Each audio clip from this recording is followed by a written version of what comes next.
What's going on, Dark Crimson gang? How y'all doing today? Welcome back to the channel. Welcome back for another great reaction video. Today we're going to be doing something a little bit different right here. We're coming in reacting to the most anticipated, most watched, wanted to see coming or so, Death Battle! This video right here is going to be a death battle match or so between Kratos and Asura, so for Asura's Rafter. So a lot of people has been recommending me to this, so and I come in here to see it. So the video just came out recently or so I'm all here for it though. I haven't done any death battles, so this right here is definitely gonna be the first one. So as always, hope you guys enjoy. As always, if you guys enjoy the video, make sure you subscribe to the channel. So make sure you post notification bell so you know every single time they post down a new video. I think I said that right. And then also too, make sure you smash that like button so if you guys enjoy the video. And so hey, without further ado, hey, let's get down to this death battle here.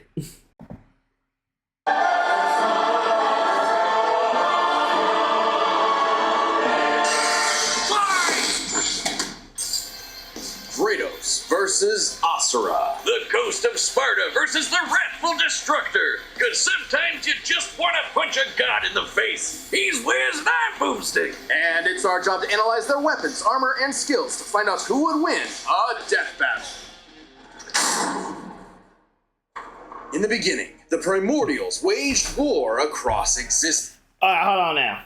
In y'all opinion, so put down in the comment section down below exactly who you guys think is going to win the battle. So me personally, I don't know much about God of War, so I know it's particularly a very good gamer, so he's very powerful though, but I have played Asura's Raptor, so to me, I don't think that he has to worry too much or so when it comes down to Kratos or so. Like I said, my money's on Asura, because I played the game so, and he's done a lot of stuff that I feel like God of War has not really touched.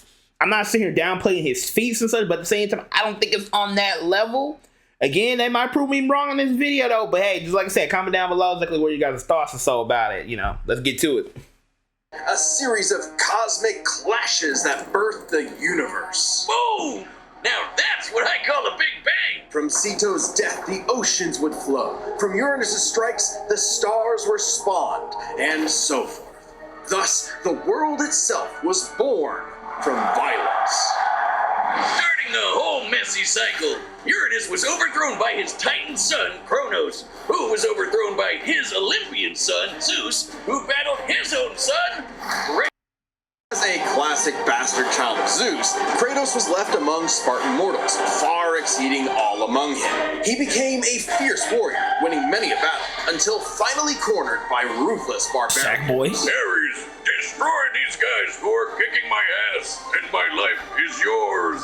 A deal was made, and Kratos was joined at the bone with the Blades of Chaos, a set of chain swords, and basically a badass whirlwind of flame and steel. But Ares had a scheme.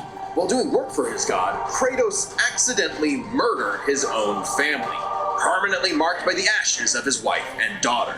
He was, forevermore, the Ghost of Sparta. So he was kinda understandably really pissed off. Time for a new God of War. The gods were crapping their togas in fear as the new God of War took out his rage on all of them.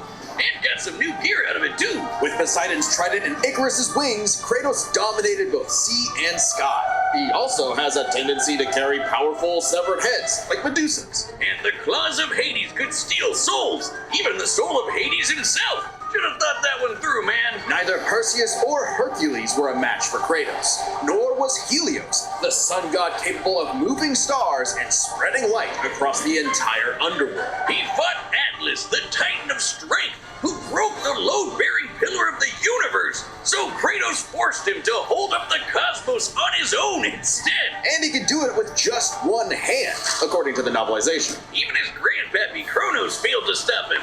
You know, the guy who overthrew the primordial that punched the universe into existence. Causing shockwaves that moved over a quadrillion times faster than light. A frankly incomprehensible feat. Then there's Daddy Zeus, who proved a serious challenge, until Kratos drew perhaps his ultimate weapon, the Blade of Olympus. It can make tornadoes, lightning, force field. To me, it just sounds like a lot of his feats is pretty much just based upon his weaponry, not much in terms of his own like strength per se, like in terms of like his own abilities. And I mean, I'm kind of looking at this like, dang, you sitting here, you half mortal, and yet you out here killing gods or so. That's, you know, I mean, hey, it's a game, so it's how they do it though. But at the same time, it's like, I don't know. I feel like something here kind of glossing or glazing a little bit when it comes down to the dude's weaponry more than his feats himself. It can stab the hell out of you. It siphons godly energy and can pull enough to even kill Zeus. Like father, like son. Even while Kratos ultimately released hope across the Greek world, he could only do so after annihilating everything. Like a badass, he was unstoppable. Non-stop killing and sex and even more killing. And yet, he couldn't be any more depressed. His wife and daughter were still gone. What was he to do? He didn't know. He wandered aimlessly for years, somehow stumbling into Norse mythology where he met Faye, his second wife. Good start, buddy. Kratos had a new lease on life, but he could not escape his past mistakes. There's a reason he hid his swords in a dingy basement. Even so, Faye insisted he could do better. So he became a dad to a new boy. Easily the toughest task he ever undertook, especially after Faye unfortunately died of a mysterious illness. Damn it, not again! But hey, it wasn't Kratos' fault this time, and Faye left the tools he'd need to keep the boy safe, including the Leviathan Axe. Far from the whirling rage of the Blades of Chaos, the Leviathan Axe was deliberate and mighty, said to rival Mjolnir itself. Thor wishes Mjolnir was as cool as this axe. It's imbued with ice magic and a poison even the gods fear. It can be summoned to Kratos' hand from a distance, and it even shatters souls. Kratos may have once been a sword of vengeance, but with his new weapons and a new purpose, he stood as a shield against the godly Asir. Too bad he just can't help but get in trouble with gods. But now he knew how to control his anger. Which is even more important than it sounds. Kratos' Spartan rage summons an inner strength with magical properties. He can even get so pissed off that he straight up heals himself. That seems like the opposite of what should happen. Not all anger is problematic, and Kratos wields plenty of new weapons and relics to channel his rage through. Like the Draupnir ring, which can summon a bunch of wind spears.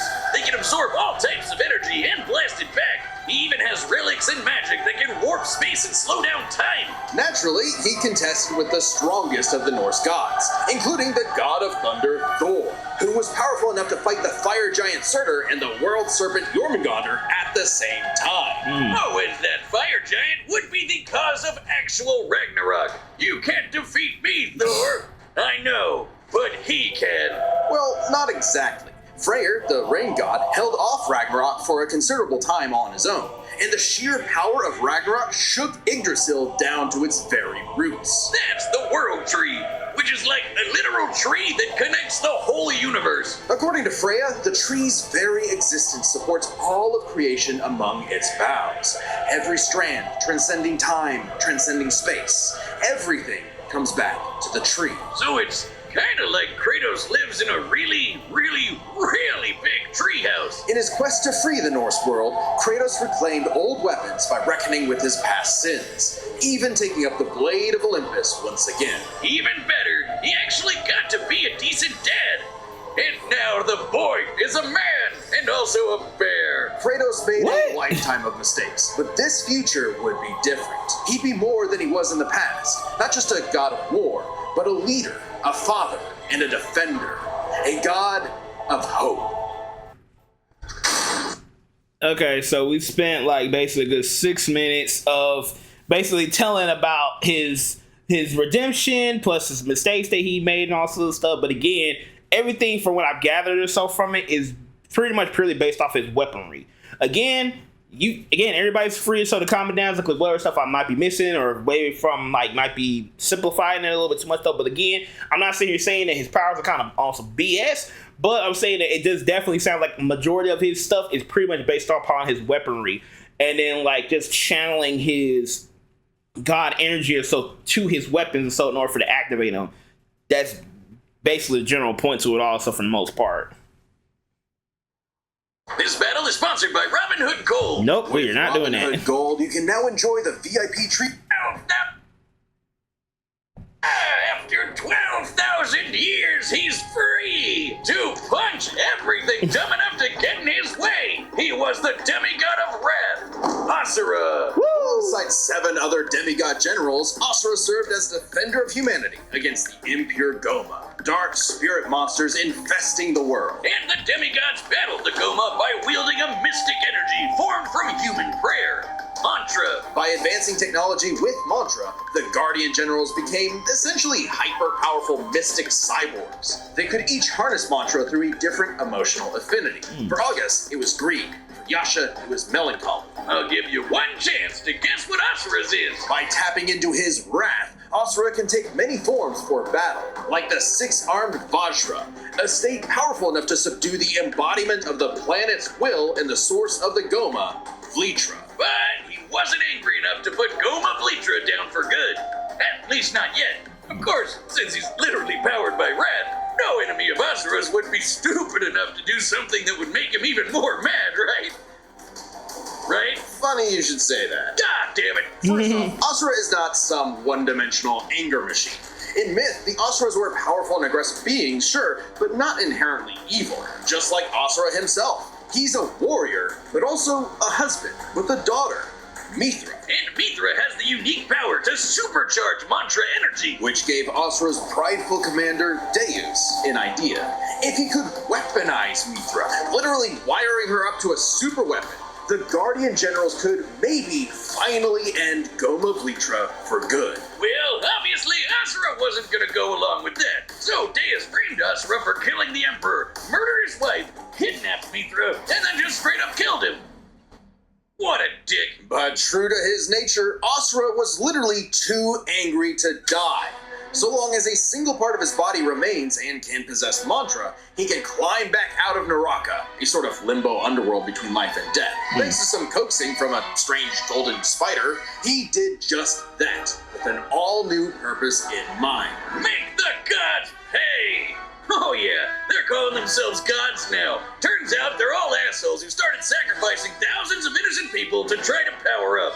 So Asura got really pissed off. And through his rage, Asura's power exploded, rising enough to throw giants like ragdolls, shatter whole moons, and destroy a fellow deity, Wyzen, who could dwarf the planet and wreck it with just a finger.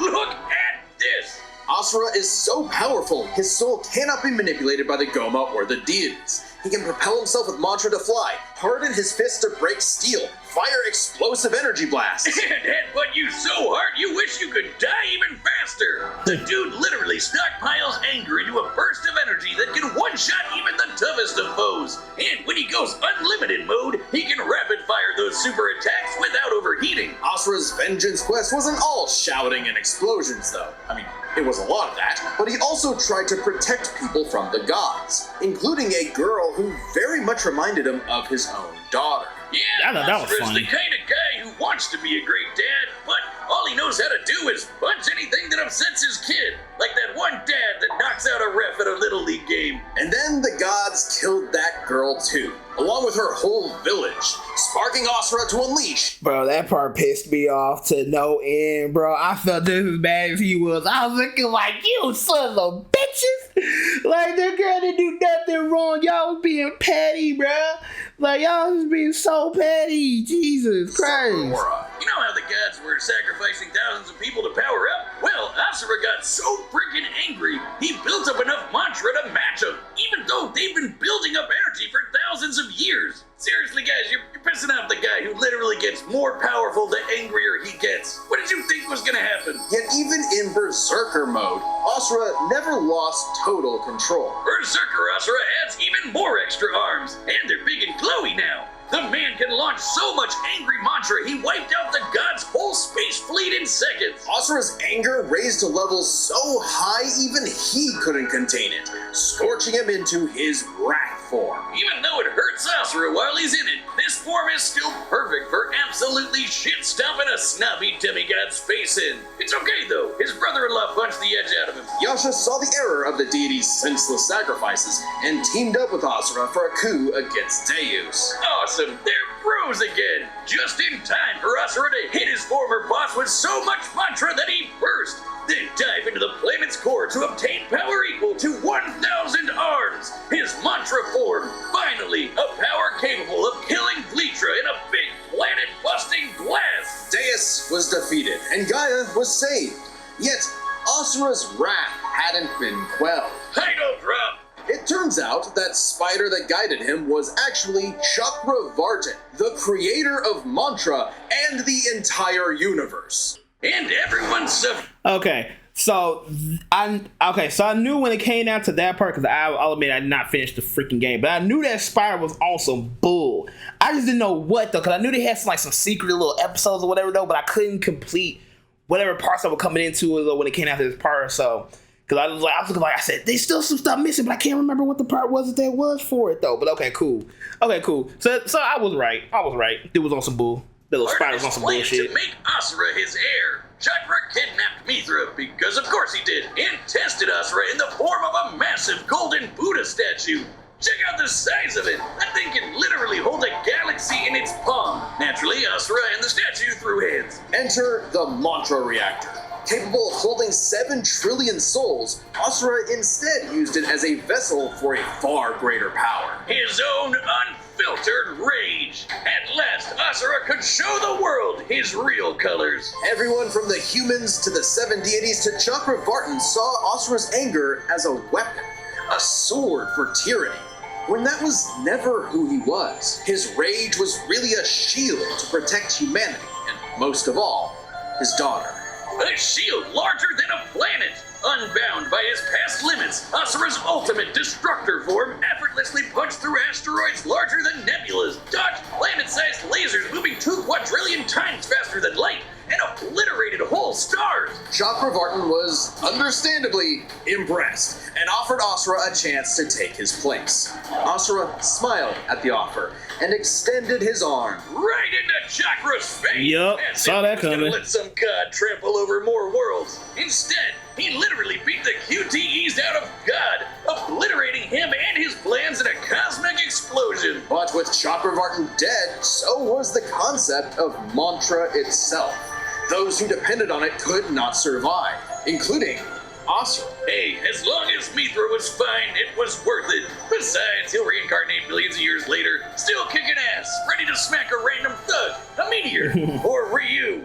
Right in the balls. It's interesting. Despite the dangers of uncontrolled anger, Asura's wrath gave him the power to save everything.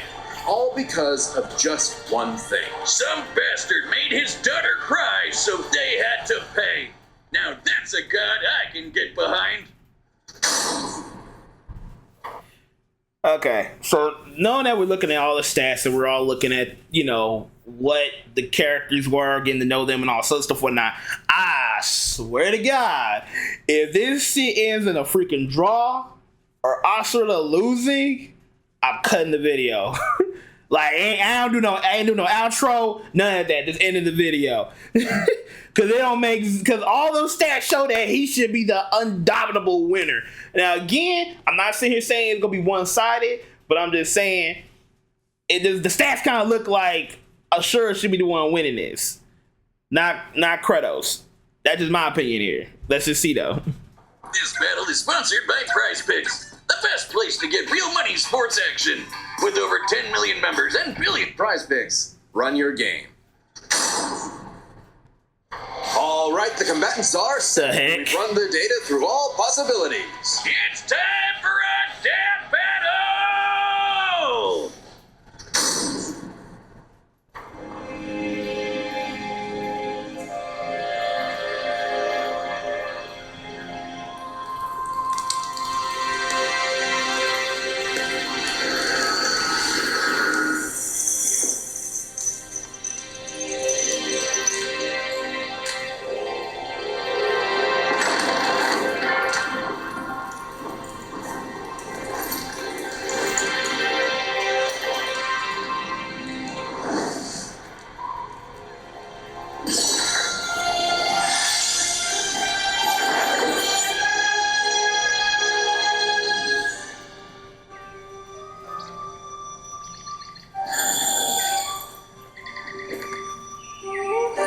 The heck?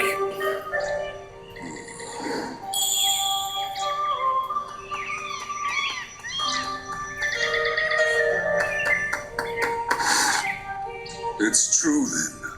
The god of war is on Gaia. But not for long. You do not want this fight. Run!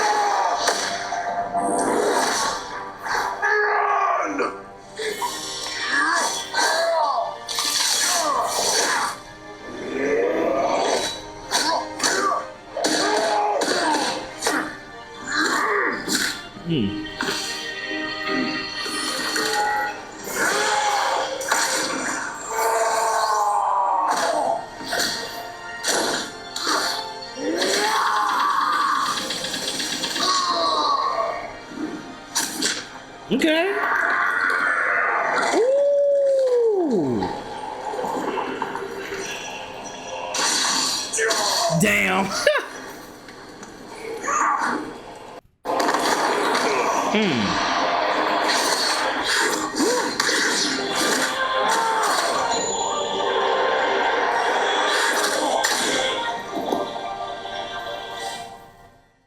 You let your wrath consume you. I have been down that road before. Shut up! Very well.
Okay, they just went to a whole different dimension. Okay.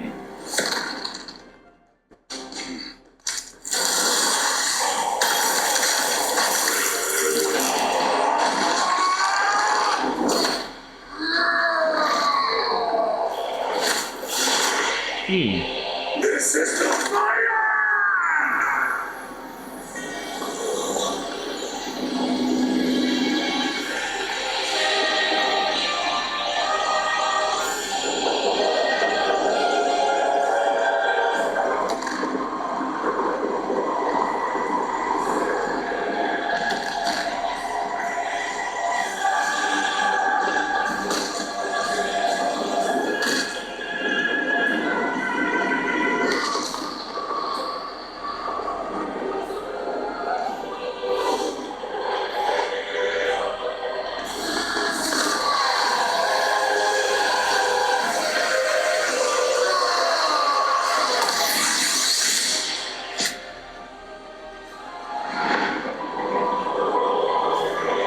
Did he just kind of hit him with his own damn move? Hurt me yet, Titan!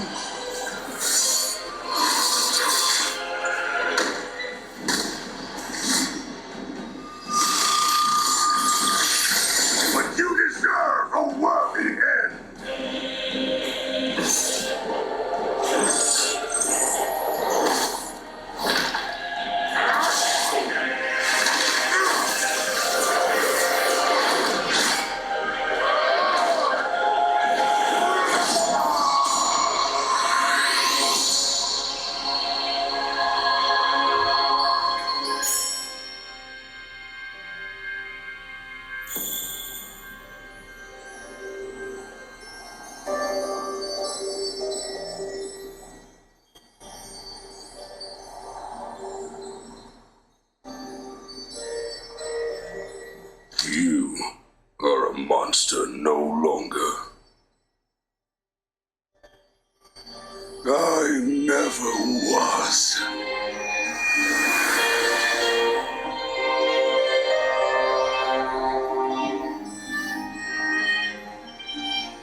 sure this is how it'd go? Even though Asura can blow up stars?